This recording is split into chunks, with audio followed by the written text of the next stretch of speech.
one of the most talented basketball players to ever lace up gym shoes.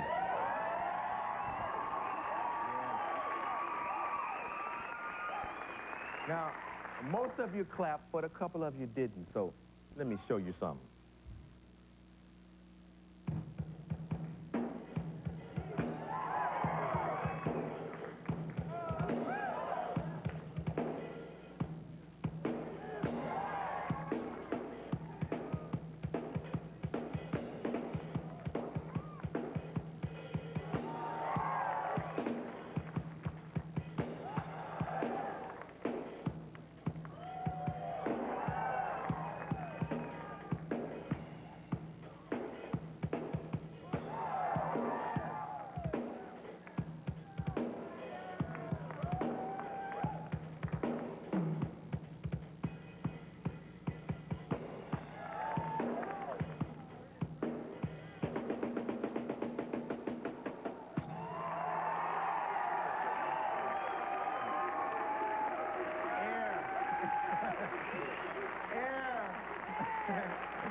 Can I hear you say air?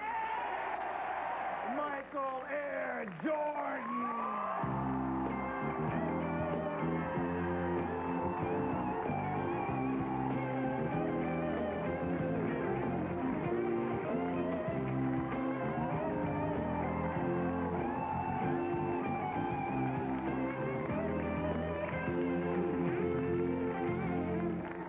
Feel good, man. It doesn't feel bad. Yeah.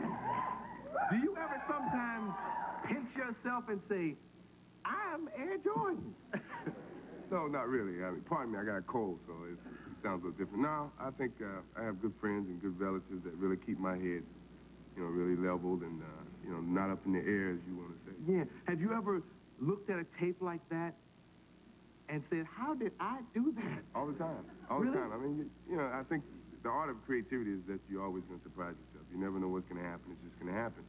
And my game has a lot of creativity in it. And, when I go out to play, I go out to play hard. What happens, happens. People see it and they get excited about it, and that makes you feel good inside.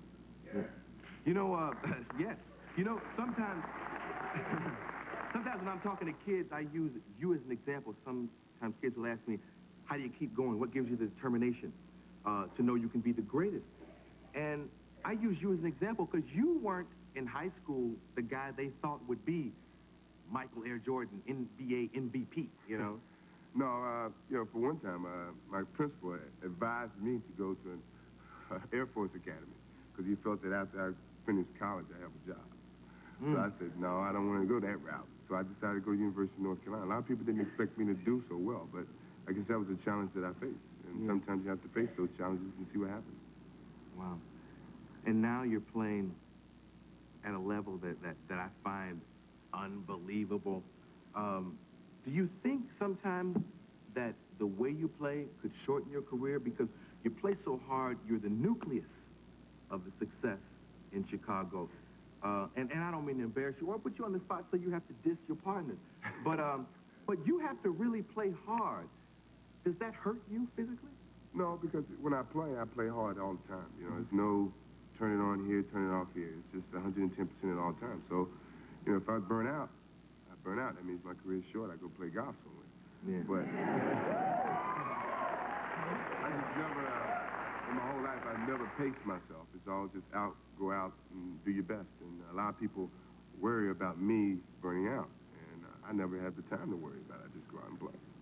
So the rumors that you're not going to be in the slam dunk contest this year as a result of your knees and saving yourself is not true. No, it's true to a certain extent. I found that even during the All-Star weekend, a lot of other players are on vacations, and, this is something to do, which I enjoy doing. That people vote me in to come in and play an All-Star game and do the dunking contest, but after the All-Star weekend, that wears you down. And I found out the last two times that I have my worst games after the All-Star game because I'm tired, even though I don't know that I'm tired, but I am tired, and I play real terrible, so I decided to give my teammates the benefit of the doubt and do something less energizing and really be ready for the second half of the season. Who on your team will be in the slam dunk contest? Scottie Pippen. Yeah. I've been coaching him. You've been coaching him? I try to give him to wear Air Jordans, but he's got a contract with Avia that doesn't work. but he's gonna. Max Stern's new partner has a good personality. Stop him. His skills are so unbelievable in terms of his quickness, his strength, his jumping ability, his touch, and also his knowledge and understanding for the game. He by far, you know, is the best I've ever seen. And Irvin's my boy, but, you know, Air. Yeah. He's something else. Yeah. He real sweet. Yeah. I mean, the dude, you see what he be doing? Yeah. And it ain't like we in high school.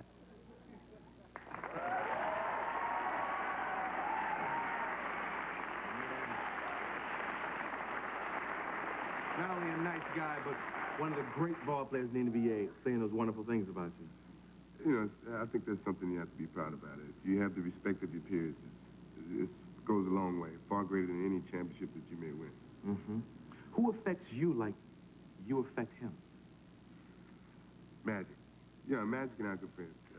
And his style of game, for his size, I mean, you rarely find a guy who's 6'9", who has the skills, ball handling, playmaking, seeing the court at all times. You know, it's a unique athlete, and you have to, you know, you really have to bow down and clap your hands for the individual. Yeah. LA fans, they love to hear that. Anybody ever come down the court, and after they finish, you say, damn. You know That's what you do to people. You know that is Dominique. Uh-huh. Dominique is just unbelievable creativity type of player. Yeah. You never know what to expect from him. He's that type of a player. He can shoot from the top of the key, and by the time you rebound the ball, he's climbing over your back, dunking the ball in. He's from North Carolina too now. Us North Carolina guys, we can jump a little bit. Okay. Before we left to commercial, we were mentioning shoes. You're trying to get Scottie Pippen to wear the right shoe. And you brought me a nice pair of shoes. I appreciate it. Nike. Air Jordan. Now, okay, let's be honest. How important is this shoe? Important to me? You know, I mean... Jumping, you mean? Yeah, I mean, can I get an old Chuck Taylor Converse made of canvas? And if I'm real sweet, I'm still gonna be sweet. Yeah, you can still get those. But you don't look good. You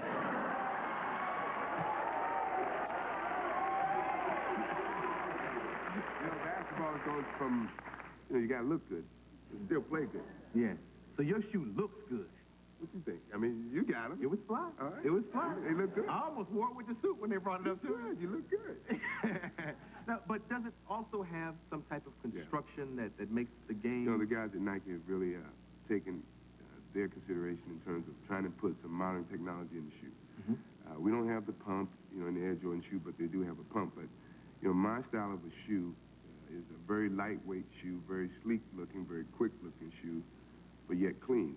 And, you know, I never wore a Nike shoe until I signed with them. And then they gave me an opportunity to get involved with designing my own shoe. And that's been the most educating thing that I've ever done. And I enjoy it, and I feel very proud to wear the shoe. Yeah. What do you think about the pump, this new shoe? I guess it's a Reebok shoe. I don't have anything to say about Reebok. No, I'm just wondering, have you ever... I just like you speaking about Johnny Carson. Yeah, well, you know, it's like, I'm wondering if you've ever worn one or No, I mean... I never wore Reeboks. I mean, when I was a kid, I used to wear Converse. I mean, that was a shoe of the age, and, you know, Dr. J. And then once I got into college, I was Adidas, man. I liked Adidas and Kareem Abdul-Jabbar and Marcus Johnson. All these guys were Adidas fans. And then, you know, when I met with Nike and the dollar started going up here, I had to try a shoe. I mean, I had to try it at least once. But it's a good shoe, though. I mean, if they didn't pay you anything, that's the shoe you I would wear, still right? wear it now if I had my input. I mean, if they don't pay me anything and I had the input to make my own shoe, I still would wear it. Yeah. Could I ask you another question about your personal play on the court? And you've heard me do jokes constantly since I've, you know, had the opportunity to do jokes on television. I've always had something in my act about your tongue. Now, where did that come from and why?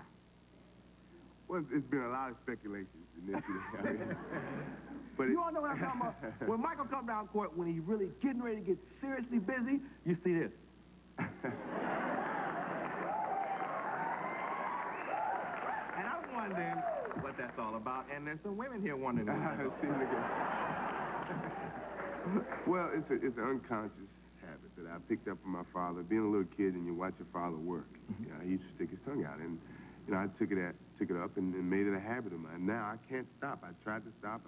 I tried playing with the mouthpiece in my mouth, and it just doesn't work. It just doesn't feel natural, and I don't know. And that's something you picked up It's from really your dad? basic. It's nothing outrageous, so don't let your mind go crazy. It's basic stuff here now. But your dad did that? Yeah, Now my father, he still does it. And my little son does it now. He's running around with his little basketball. Yeah. Everybody needs a hook, and the women love yours. Michael Jordan in a minute. We'll be back.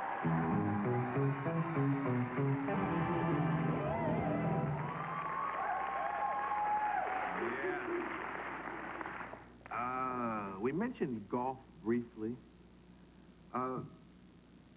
It seems like an unusual transition based on what you do. I mean, you're there in Chicago in front of all those people and they're screaming.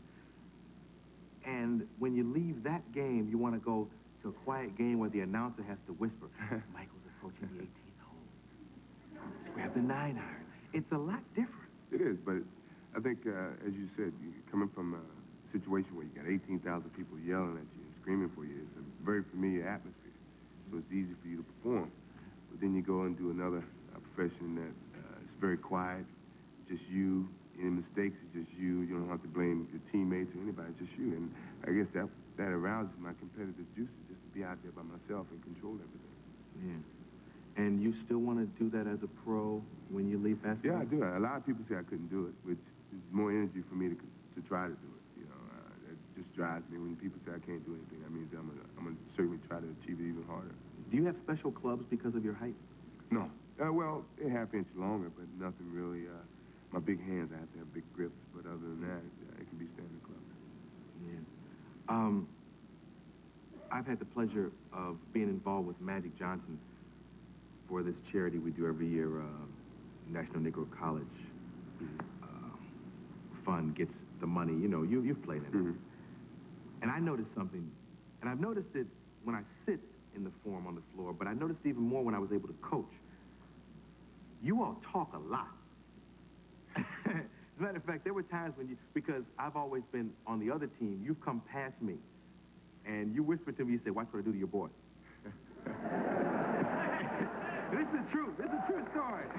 This is a true story. And, of course, this is a fun game to raise money so kids can go to college. But still, just to say, he walked past me, he came past me, he said, watch what I do to your boy. And he whispered to me, and he went down, and he did some way he just did all kind of stuff. And you know, he took his temperature, and he changed his watch, the date, and everything. And then he slammed on somebody, and he came back by me and said,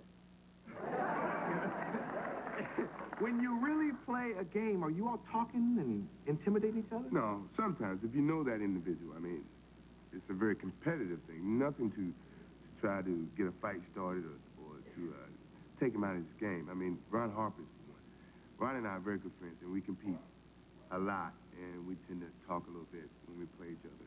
And, yeah, we, pat each other on the tail and say, good shot, good play, this type of thing, but no derogatory stuff. I mean, except for maybe Lambeer. Everybody can understand that. Now, what do you say to Lambeer that you don't say to Harper? Well, okay, what would some other guy who's not sitting on the couch with me tonight say to Lambeer that you don't say to Ron Harper? I mean, you don't want me to say those words. Oh, okay, maybe not, maybe not. But it's in the form of that you didn't appreciate what he just did, and meet him outside or do this or do that. Yeah. That type of thing. So he's a tough, hard player that you actually you get angry at sometimes. Everybody does. I mean, it's a common thing. If if you had 273 professional athletes here, professional basketball players, and you say who's the dirtiest player in the NBA, I say 95%. I say Lambeer or Larry Bird. Really? Yeah. Wow. And what does dirty consist of? holding, pulling, hard fouls. Lambeer is very, very dirty in terms of, you know, you can see Lambeer. He doesn't jump well. Yeah. He can't block a shot. Yeah. So, this is true. I mean, this is not to be knocking him, but, Yeah. you know, you got, let's say myself on the break and he's on the break. You know, he's not going to block my shot. Right.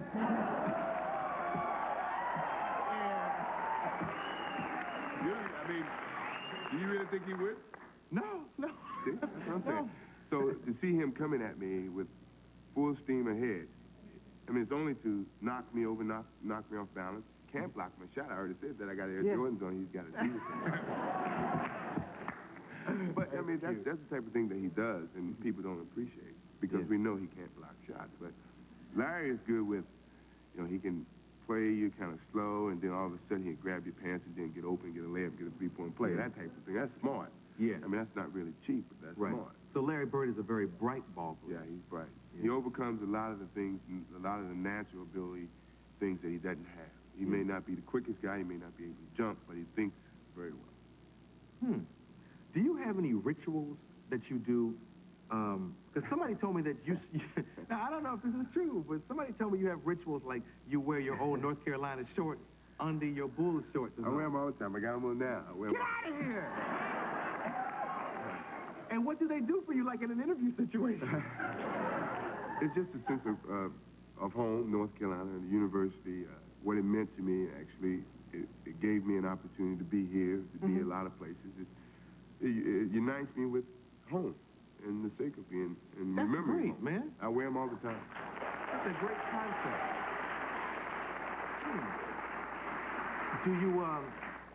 Do you miss Doug Collins, your ex-coach?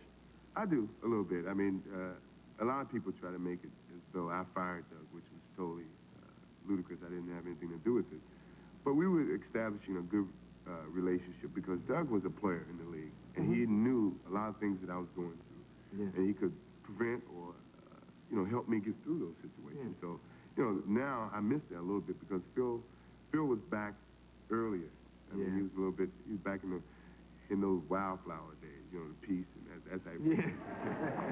But he's a good person to be around because he's very relaxed. He has that attitude that, hey, just go out and play, enjoy yourself, and don't put pressure on you. And, you know, Doug was good with helping me through situations because he's been through it. Well, a ball player as great as you are, as valuable as you are, if you say, I want Doug, wouldn't he be there? I mean, couldn't you make them keep him?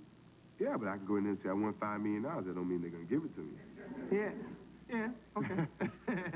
Which I do want $5 million, but they haven't given it to me. Yeah, I mean, this is a business. You find out this is a business. And, yeah, I wouldn't want to do that. I don't think I want anybody to do that to me, so I find myself very hesitant to do so. You just play the game. I just play it, and, you know, I don't want to take the fun away from the game. I still like to play the game as I played it when I was a kid. How's married life? I can't complain. I mean, it was a big move for me, and I'm very happy I did it. It really put some stability in my life. Yeah. Well, congratulations on everything in your life, man. God has truly blessed you. Appreciate it. Michael Air Jordan.